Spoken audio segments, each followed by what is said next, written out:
You are listening to the Mary Jane Society podcast, where you will meet entrepreneurs, cultivators, scientists, doctors, and inventors in the cannabis industry. I'm your host, Pam Schmiel, marketer and publicist in the cannabis industry. Today we meet Paul Weaver, head of R&D for Boston Beer's cannabis division based in Toronto. They are the creators of TeaPot, a THC-infused iced tea brand they are testing and perfecting in Canada, with plans to launch in the US when the time is right. So far, they're accruing accolades and awards for TeaPot. Great name. Let's meet Paul Weaver. Hi, Paul. Nice to meet you. Nice to meet you, Pam. How are you today? Yeah, good. So, where are you today? I'm in Toronto. Oh, you are? Okay. All right, cool. And that's where the company's based, or not? Boston Well, Beer? Boston Beer Company is based in Boston, but our cannabis division is based here in Canada with the head office here in Toronto. And I'm in my home here in Toronto. So actually, why don't we just start out with, if you could just tell us a little about TeaPot, why you chose to launch an iced tea brand, and why you chose the flavors that you chose. Let's just start with that is the base of the conversation. Yeah, of course. Well, I mean, I'm grateful to have the chance to chat, and thanks for having me. So, Boston Beer Company, which is my parent company, is an alcohol beverage company based in America that sells brands like Samuel Adams and Twisted Tea, Angry Orchard cider, Truly hard seltzer. Some of the kind of most notable beverages and beverage alcohol all come from Boston Beer Company. And Twisted Tea in particular is one of our best-selling products. It's a very unique and difficult to make drink, and it's found success for us here in North America. The thought process when we were entering the cannabis division or cannabis industry was, how do we lean into our strengths? How do we do what we do best and bring some of that expertise to the cannabis industry? So making a great tasting iced tea is something that our R&D department does better than anybody, I think. And so there was just kind of a natural extension of that. Plus, there's a really fun kind of parallel between tea and cannabis, I find. There's kind of daytime varietals of tea and there's evening varietals of tea.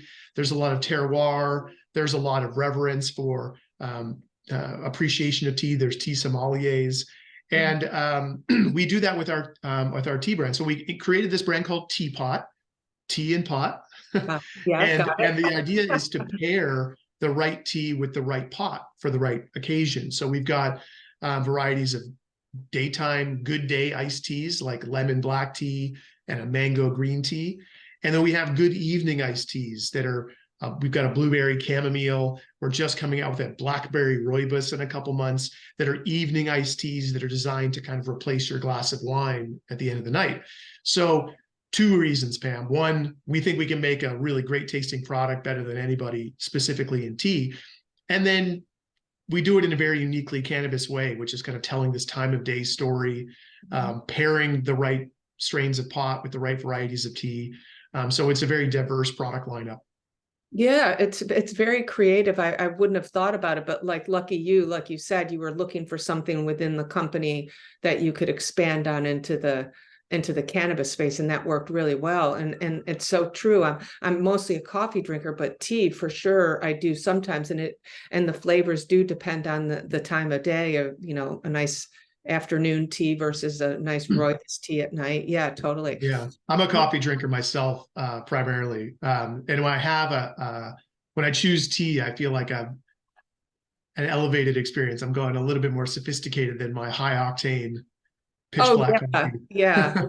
I usually think of it as a relaxing kind of time, and actually one of my favorite combinations, a lot of people are infusing honey. I'm seeing that pop up in the illegal and legal marketplace. But I mean, it's just so perfect. An infused honey with tea. I don't know. Anyway, but that you're doing iced tea versions. Well, I'll So. put that in our product pipeline. We'll add that to the list. Yeah, it's serious. It's like one of my favorites. We could do like a CBN honey or a CBG honey, and you can kind of make your own combinations. Oh, yeah. Maybe we do something fun on that. I like that. Yeah. Oh, like just do like a non, so you don't have to fight with the authorities on the THC levels, but if you just did it as a minor cannabinoid maybe, and then as an Well, I'm thinking, combining the two, oh yeah. I can Oh pull yeah. a can of our iced tea and then an infused honey stick, and then we put the two together. Oh, a honey stick. Ooh, I like that. I should be writing this down. I should be writing all these ideas down. It's like those sugar sticks that you put in. Well, I mean, also one of my favorites that's going to be in the marketplace and that I've been testing is either the powder ones or just the liquids add to your drinks. So that's definitely coming out. And also the droppers. I know I did go to an event the other night and they a brand was promoting this, where you can get the emulsified tincture. Like a tincture? Not a tincture. It's not tincture. It's emulsified, so it can mix into drinks. Yeah. So, but that's definitely coming out too. So yeah. But I'm sorry. Before I ask you a couple more questions, I did read that you do have a lot of experience in R&D and innovation. Can you just give us a little background on your experience there and how you're kind of driving the force in Boston Beer for cannabis beverages? Yeah, I mean, first, it's not just me. We've got a really experienced R&D team that I get the chance to work with. My background, I worked in the beer business for a number of years here in Toronto, and then I was working for a cannabis company called Canopy Growth Corporation, where I was their director of innovation for a few years, working on a variety of different kind of innovative product types, whether it's vape carts and chocolates and pre-rolls and of course beverages. And there's a very familiar cadence of how you develop a product development process, from coming up with an idea, can we make it? Can we make it at scale? Can we manufacture that, distribute that, and market that? So there's a familiar process of launching a new product that has worked for years in the beer industry, and we've kind of refined it and made it uniquely cannabis, and now we're kind of bringing those two worlds together. So my background is kind of from beer to weed, and now beer weed here with this beer company.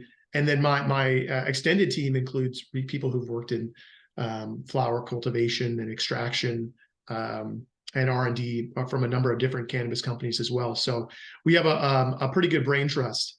The brightest minds in cannabis beverages, I think, work here at Boston Beer. Yeah. Okay. And all those points that you just touched on is I'm so curious about, and how it relates to weed beverages. Yeah. So who is is your target market for these drinks? Who is your target market? And did you just launch in the US, or you're also in Canada as well, I would assume? So we're exclusively in Canada, Pam. So because Boston Beer Company is a publicly traded company on the New York Stock Exchange, our ability to participate in the American cannabis market right now is pretty obscured, and it's difficult for us to really lean into the American cannabis market. Canada, however, is unequivocally legal, very crystal clear, federally regulated guidelines. And so that allows us to do our R&D work, try out some brands, launch some products, get some feedback, really tighten up our new muscle memory here, so that one day we could launch in America. That's kind of the thesis for the department. So we've been doing this now for about a year. We've launched TeaPot, and we found some really good success. TeaPot's the #1 cannabis tea in Canada. It's the #1 edible in the province of Quebec.